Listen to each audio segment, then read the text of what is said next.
Hi, welcome to Monterey's Cooking. I'm John Pisto.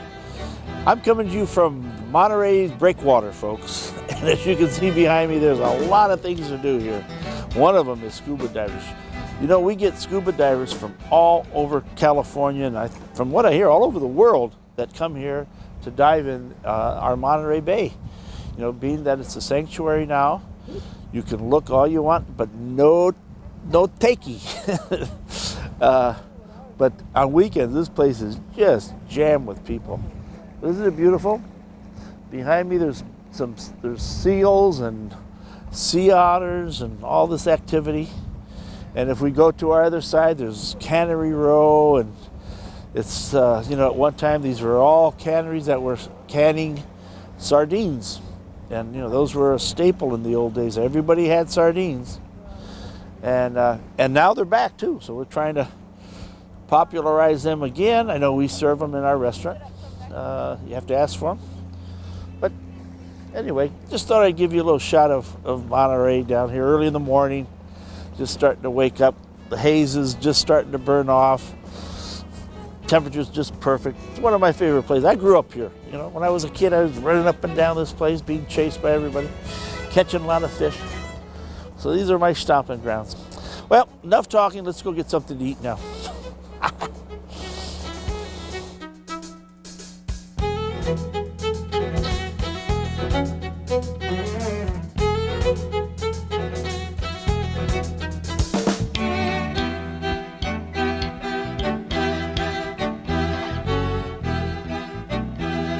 Folks, Monterey County is loaded with wineries. I mean, there's like over 35 of them now. And, there's no secret that Monterey County is producing incredible wine. So, I thought during the course of our programs, I'm going to introduce you to a few of the wineries, all right? Today we're at Ventana, and this has been a winery that's been around for quite a while and producing some very, very world-class wines. So let's go upstairs and we're going to meet Luann, okay?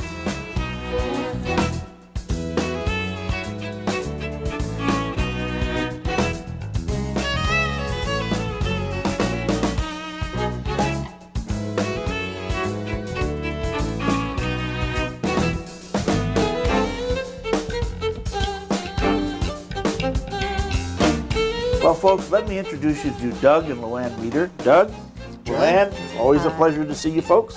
Good morning. These are the owners of Ventana Vineyard.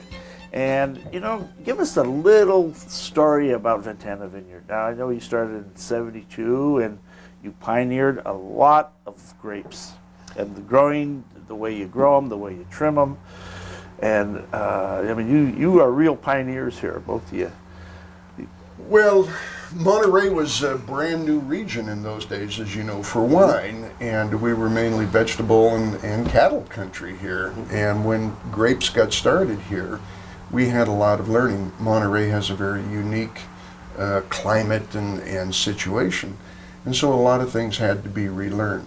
I'm not from here. I'm from Washington State and agricultural families, but my academics were in mathematics and theoretical economics, and spent the next 7 years in jet cockpits for the Navy and test pilot and little combat.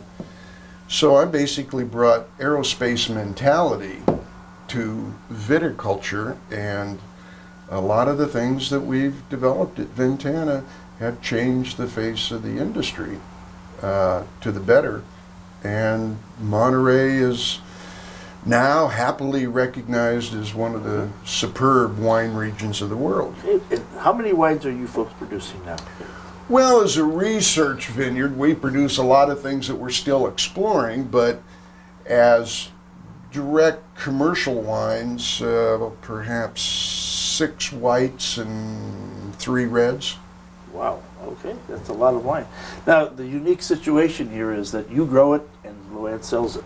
That's correct. and you're on the road a lot, and you're traveling, and I know I've Absolutely. tried to get in touch with you several times, and you're all over the country, literally, as is Doug, too. We're trying to open new markets and throughout the United States as we're growing and producing more and more wine. Well, that's fantastic. Well, you know what? I think we're going to get some of these wines, take them home, And I've got some things on the stove, and let's see what happens from there. Okay? Thanks a lot. Let's go. Thank you.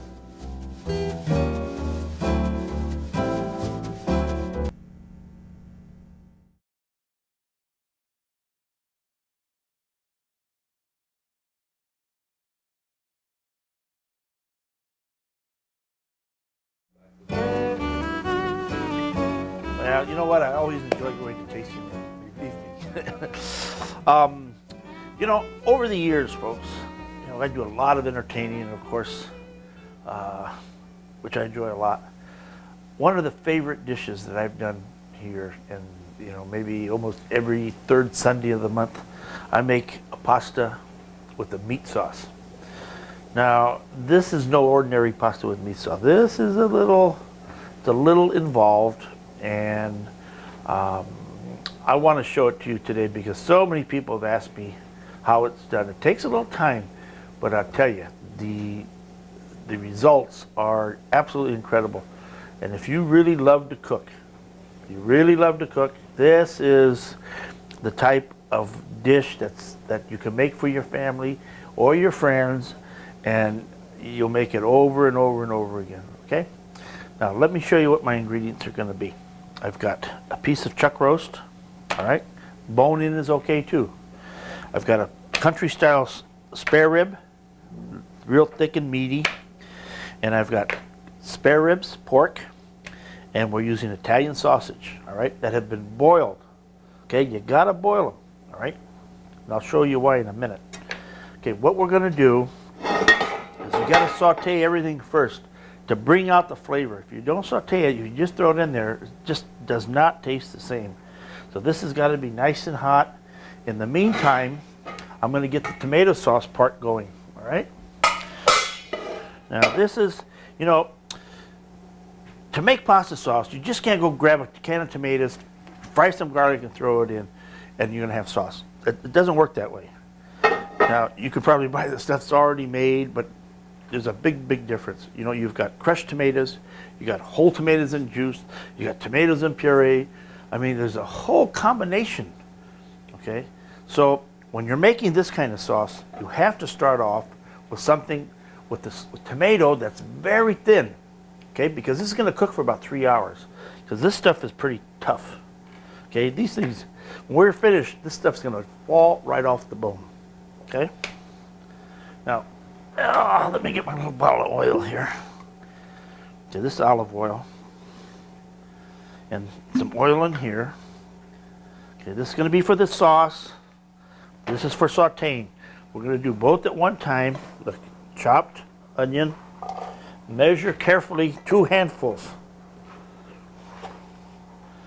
Okay, cover the bottom. I'd say get those nice big onions. I'd say use about 1.5 of those. And then get the garlic. Real simple.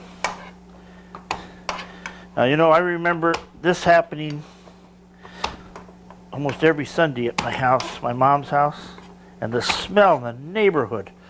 The whole area around Scott Street, all Italian people, you can tell what time they start their sauce because you go outside, the smell is just intoxicating. These are man-sized portions. Okay, just lay all this in there. And the secret to this is to brown it real well. And these are the sausages.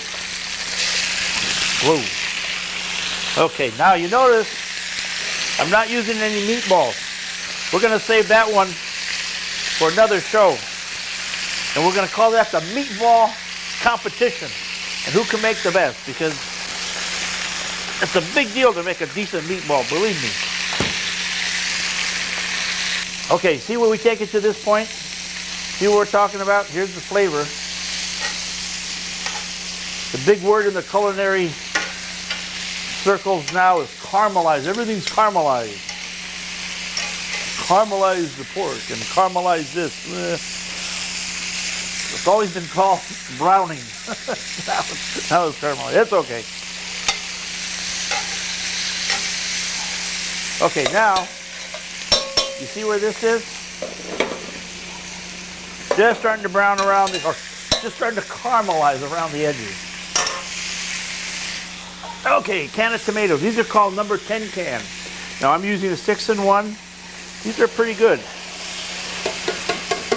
Now 1 can of that.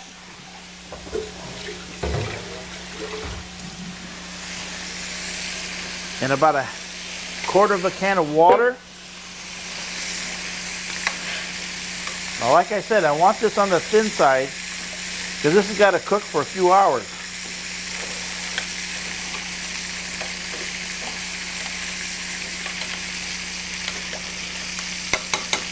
Okay, we got that. Now, let's add a little salt, a little pepper, a little hot pepper. I'm going to add the basil now. Just crumble it up. You go like this. Perfect. Now the meat's browning beautifully, right? Right. Look at that. It's important that you do this. Okay? When we come back, we're going to continue to cook this pasta sauce.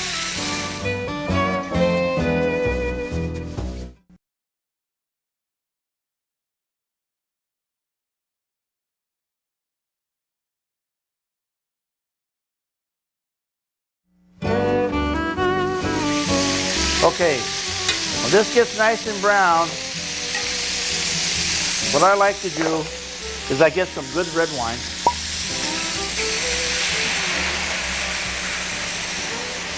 Good half bottle.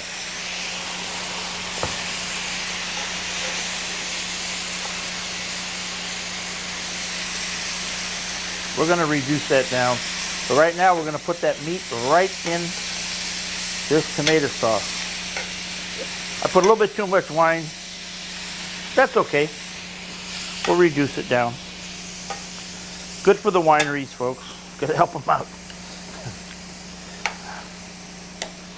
Okay, stuff I want is down here anyway. Okay, now, remember we talked about tomatoes before. You gotta taste it. Tomatoes are not always sweet, folks. Some people don't like real acidy food, and I'm one of them. Okay, that's good. Correct the seasoning, then you can correct it again after. Okay, you see all that nice wine? Now this frying pan weighs about 20 pounds.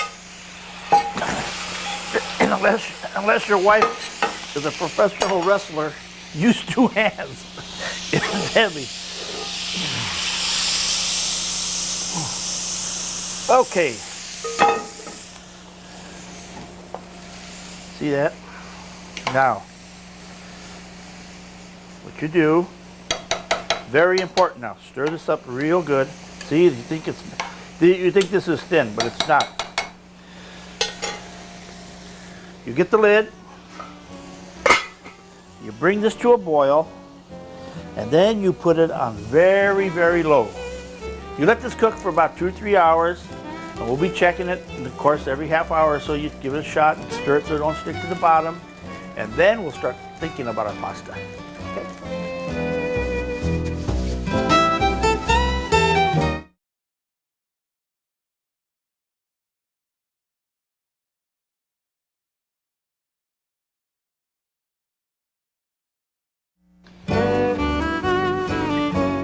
Okay, now this has been 2.5 hours.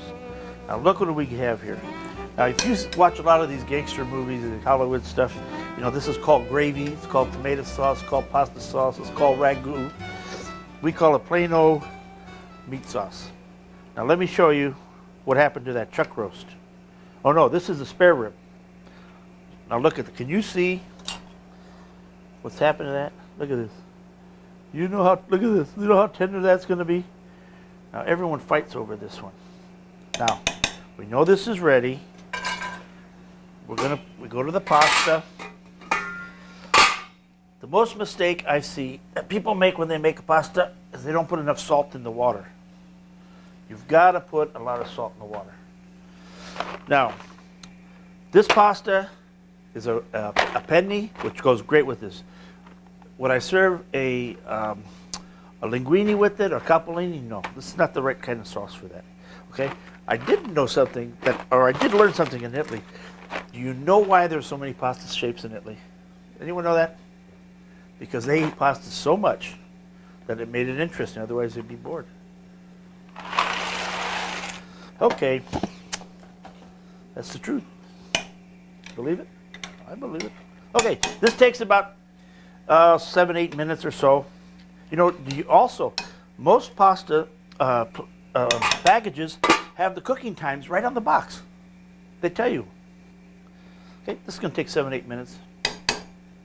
Okay, what I'm going to do is the pasta's cooked. Okay, you see, the pasta's cooked. Taste it. We like ours a little on the firm side, folks. Dump it into the colander. All right. Don't shake all the water off, okay? You want to keep some in there because it cuts the richness of the sauce. Ah. This is looking like a party already. Okay, now we pull the meat out. Look at this.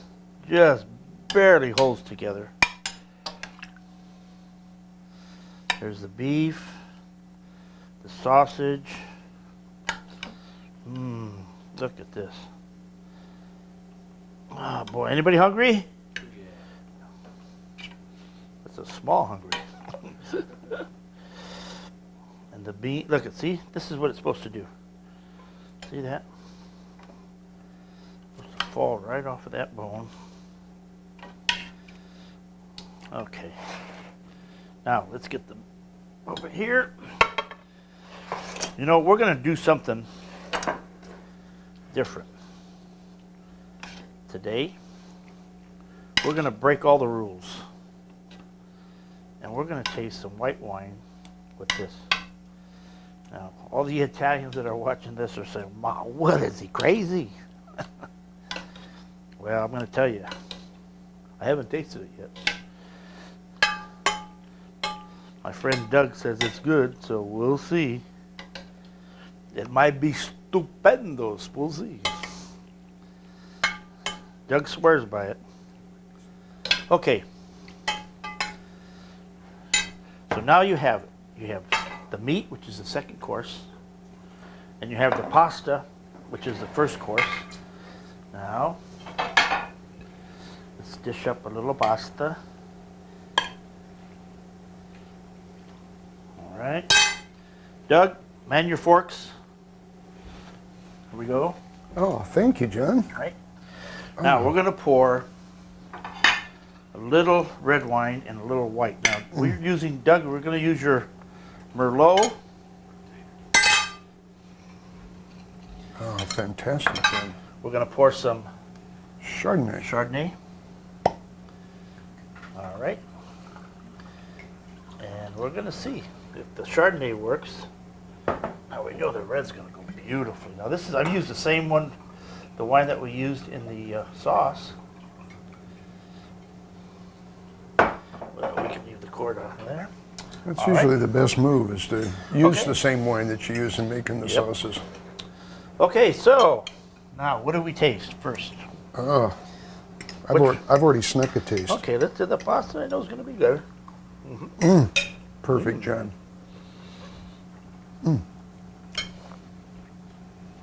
Thank you. All right.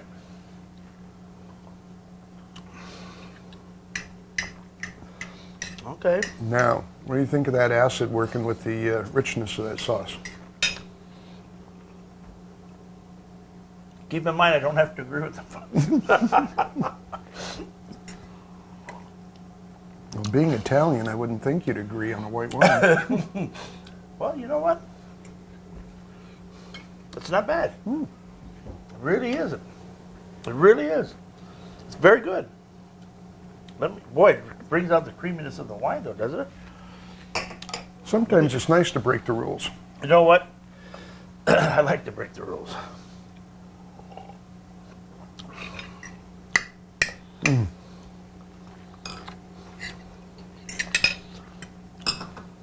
Well, we could be here all day doing this.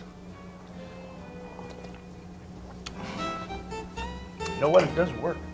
I don't know, John. I think we better test it again. What do you think?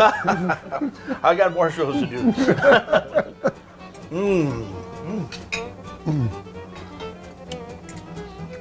Doug, let me give you a piece of this pork. Oh, thank you. Here's a chunk of the beef. Oh, you're right. It just falls apart on the It plate. just falls apart. Look at that. So, folks, I want you to remember Doug is the owner and the wine grower. And Doug, where can we find your wines? Well, we do have a website, ventanawines.com, and in the finer restaurants and retail stores throughout the country. Throughout the country. Okay, very good. Thank you. Thank you, John. All right.